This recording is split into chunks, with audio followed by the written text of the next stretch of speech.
आपको। So we are now joined by Ravish. A lot of journalists have come, and I think this is a time for us to take stand, and we have taken it. It's not a question of Muslims. It's not a question of Dalits. It's a question of humanity. And I think when humanity is suffering and the government is silent, this is our job to take a stand.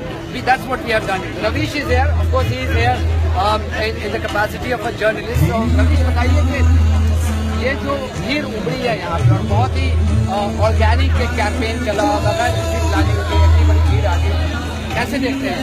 देखिए, अभी आपने कहा, अभी मंच से भी कहा गया कि दलितों, अल्पसंख्यकों के खिलाफ हिंसा, किसानों की आत्महत्याओं पर भी बात की गई कि वो भी इसमें शामिल है, ठीक है।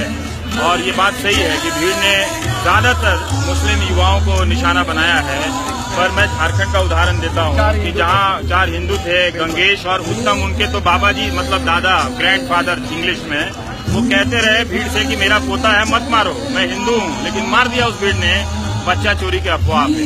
तो ये ट्रेंड है, सिर्फ गाय के नाम पे एक्सपेरिमेंट नहीं हो रहा है, ये हर चीज पे एक्सपेरिमेंट हो रहा है कि क्या इन लोगों को, एक भीड़ को स्वतः भड़काया जा सकता है जो जाके 2-4 लोगों को मार दे और फिर समाज में दहशत फैल जाए, और जिसकी कोई जिम्मेदारी नहीं है। वो किसी, आपको दिखेगा नहीं किसी पार्टी ने कहा है या कोई राजनीति से सपोर्ट कर रही है, लेकिन जो पूरी मानसिकता बन रही है वो उसी राजनीति से आती है जिसको एक तरह से वो खुराक देने के लिए रोज व्हाट्सएप यूनिवर्सिटी के जरिए फर्जी अफवाह बनाए जाते हैं।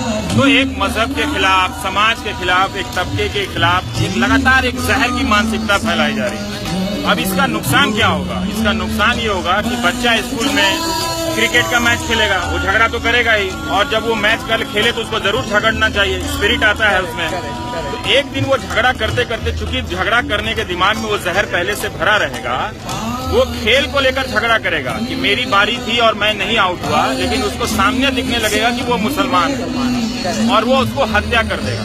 तो उस समाज को मैं बताना चाहता हूँ कि ये राजनीति जो है आपके बच्चों का इस्तेमाल करेगी, उन्हें हत्यारे में बदल देगी।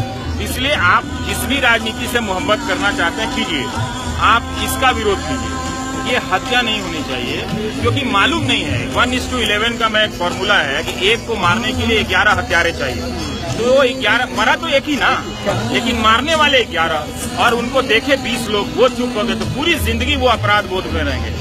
वो बाकी जो 20 लोग हैं वो बीमार हो गए, हमेशा सुरक्षा में जिएंगे, कब पुलिस पकड़ लेगी, कोई जान जाएगा, घर से बाहर मत जाओ, हमेशा एक हत्यारे की तरह जिएंगे।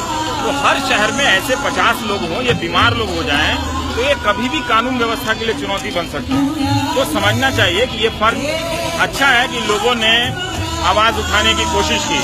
वो जो ट्रम्प साहब आए थे अमेरिका में, नहीं वो अभी तो है ही, हाँ, जब आए थे तो उन्होंने महिलाओं के खिलाफ अभद्र टिप्पणी की, तो लाखों महिलाएं सड़क पर आ गई। कहाँ से उस सर्दी में अपने बच्चों को लेकर आई। तो वो डेमोक्रेट नहीं थी, ना ही वो रिपब्लिकन पार्टी के खिलाफ आई थी, वो अपने औरत होने के वजूद के लिए आई थी कि आप राष्ट्रपति होके, चाहे आप दुनिया के जितने बड़े खुदा हो या सरपंच हो या मुखिया बने हो पंचायत चुनाव में लड़के, वो आप होंगे, लेकिन आप औरत होने के वजूद को अपनी भाषा से आप चुनौती नहीं दे सकते, उसके लिए आई थी। तो इसलिए जरूरी है कि लोग भी ये समझें कि इस तरह की घटनाओं को अपने इंसान होने की वजह से आप इसका विरोध कीजिए। नहीं, लेकिन अमेरिका का आपने मिसाल दिया, बावजूद उसके कि अमेरिका में हम कह रहे हैं कि प्रेस पे ट्रम्प कंट्रोल करना चाह रहा, सब कुछ है, लेकिन जब मिलियन मार्च जो विमेन का हुआ था, उनमें से किसी भी विमेन को एंटी नेशनल नहीं कहा गया, वो अपने आप के लिए लड़ रही थी। आज समस्या हमारे और आपके लिए ये हो गई है, और हमारे लिए ज्यादा है कि जब हम सरकार को क्रिटिसाइज करते हैं तो सबसे पहले एंटी नेशनल हो जाते हैं। अगर आपका नाम रिफत जावेद है तो आप जिहादी भी हो जाते हैं।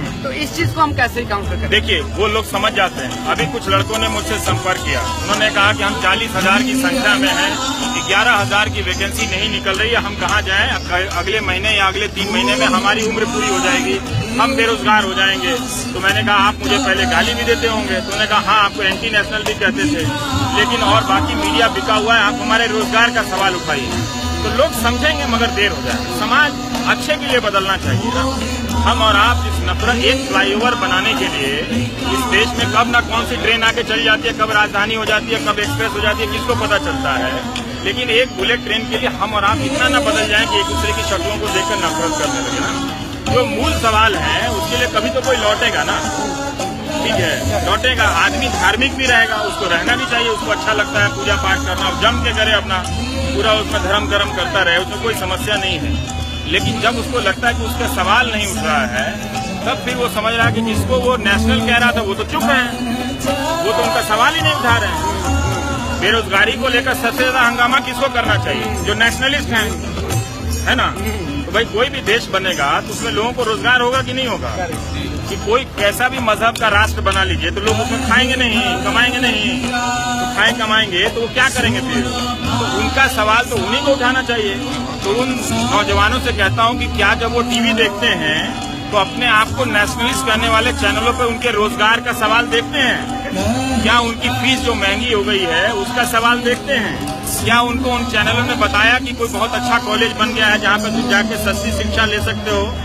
ऐसा कोई न्यूज देखते हैं वो? ऐसा कोई न्यूज नहीं देखते। क्या वही राष्ट्रवादी किसान जो जय जवान जय किसान का दोहन करते हैं नारे का, किसानों की आत्महत्या पर छाती पीटते हैं? तो वो लोग देख रहा है, हमारा किसान भी देखता है। हाँ, उसकी राजनीतिक प्राथमिकताएं रहेंगी। इससे इस मुगालते में कभी नहीं रहना चाहिए कि ये लोग जो यहाँ आए हैं वो राजनीति की धारा को बदल देंगे। कभी नहीं बदलेंगे, ना बदल सकते हैं। लेकिन उनकी बड़ी कामयाबी ये है कि उसी राजनीति की धारा से, वो हमारे अपने ही लोग हैं, उनकी और भी प्राथमिकताएं हैं, उनके बीच अगर इस सवाल को बड़ा कर दिया जाए कि भाई अब कुछ कीजिए, नहीं तो ये हर दिन हत्याएं हो रही हैं लोगों को जाके, ये नहीं होना चाहिए। तो इनकी कामयाबी बहुत बड़ी मानी जानी चाहिए। तो कई लोग कहते हैं कि ये क्या कर लेंगे, कुछ लोग लिखने लगते हैं कि हाँ लिबरल हैं, ये थोड़ी सत्ता बदल देंगे। अरे ये कैसे बदल देंगे भाई? ये संख्या में 1500 लोग हैं, 2000 लोग हैं, 3000 लोग हैं, इनसे क्यों उम्मीद करते हैं? जो राजनीतिक दल है वो सत्ता बदले और वो अपनी लड़ाई करते रहे। तो ये हमें फर्क देखना चाहिए। तो ये जो दाग लगा रहे हैं नेशनलिस्ट होने का और एंटी नेशनल होने का, मैं इस तरह के फ्रेज में न तो यकीन करता हूँ, मुझे लगता है कि लोग अब समझ रहे हैं धीरे धीरे। हाँ, वो किसान को दाम चाहिए, आप उसको जितना आप उसके लिए नेशनल बन जाओ, जितना बनना बन जाओ, उसको कोई दिक्कत नहीं है। आप उसके अनाज का दाम दे दो, दे सकते हो तो आप उसके लिए राष्ट्रवादी हो, नहीं दे सकते हो तो क्या करेगा? 30 आत्महत्याएं हुई हैं, ठीक। कौन से एंकर ने अपने कोट को पसीने में भिगोया है? बताइए आप जरा। आया वो सवाल कहीं आपने देखा? मैं तो टीवी नहीं देखता हूँ और लोगों से भी कहता हूँ कि ना देखें, तो मुझे मालूम नहीं है। लेकिन फिर भी मैं गेस करता हूँ कि क्या वो लोग किसानों के सवाल पे इतना हंगामा कर रहे हैं कि नहीं कर रहे हैं। कुछ लोग कर रहे हैं, लेकिन जो चुप्पी है वो वही चुप है। फिर किसी ने कहा कि इसमें आप केरल के लिए नहीं आए, किसानों के लिए जमा होना चाहिए। तो मेरा एक सवाल है इसमें, किसानों की आत्महत्या को लेकर कौन लोग? ज्यादातर शहरी लोग जरूर उदासीन हैं। इसमें से बहुत सारे लोग होंगे जो उदासीन हैं, नहीं बोलते होंगे, मैं भी बहुत परेशान हूँ। लेकिन उनकी आत्महत्या को लेकर मजाक कौन उड़ा? ज्यादातर लोग कौन चुप? ये वही लोग चुप हैं जो जुनैद की हत्या पर भी चुप हैं। ये वही लोग चुप हैं कि जिन्होंने उत्तम और गंगेश की भी हत्या पर भी चुप है, वो उनकी हत्या पे भी नहीं विचलित हुए। लेकिन वो जाके बोलने लगा अयूब पंडित पे, क्योंकि उनको पंडित वहां सुनाई देने लगा, ठीक। लेकिन वो भी निंदनीय है। आज पूर्वानंद ने बड़ा अच्छा लिखा है कि भाई कश्मीर को रुकना चाहिए। अभी वो पागलपन के दौर की तरफ पहुंच गए हैं कि जहां अपने ही लोगों को मारने लगे। जब ऐसा मोड़ आ जाए तो एक बार अपनी गाड़ी रोक देनी चाहिए और सोचना चाहिए कि हमारा घाटी, जैसा गांधी ने चौरी चौरा के समय किया, तो समझना चाहिए आप शायद अकेले हैं, आप और अकेले होते जाएंगे, उससे कोई बात नहीं। लेकिन आदमी जब अकेला होता है ना, तभी ज्यादा आवाज उठाता है, क्योंकि तब वो ज्यादा जोर से पुकारता है और वो फिर पड़ोसी को सुनाई दे देता है। फिर पड़ोसी भी अच्छा आदमी है, कुछ दिन तक नहीं सुनता, वो भी चला आता है, लो भाई पहले पानी पी लो, ऐसी क्या बात, तो हो जाता है। तो सवालों का बना रहना बहुत जरूरी है। अगर कोई लिबरल हो या नहीं हो, अगर वो एक सवाल को सेंटर स्टेज में लाते हैं, ये उनकी कामयाबी है। इस पैमाने पे इनका मूल्यांकन ना किया जाए कि राजनीति के विकल्प पैदा कर रहे हैं या इनको करना चाहिए, नहीं करना चाहिए। इनका यही रोल होना चाहिए कि जब आपको लगे कि ये कुछ चीजों में अति है, हो रही है, तो आप यहाँ जमा हो जाइए, अपनी आवाज उठाइए, घर जाइए और फिर अपनी आवाज उठाने के सिलसिले को आगे बढ़ाइए। Thank you very much. That was very profound thing by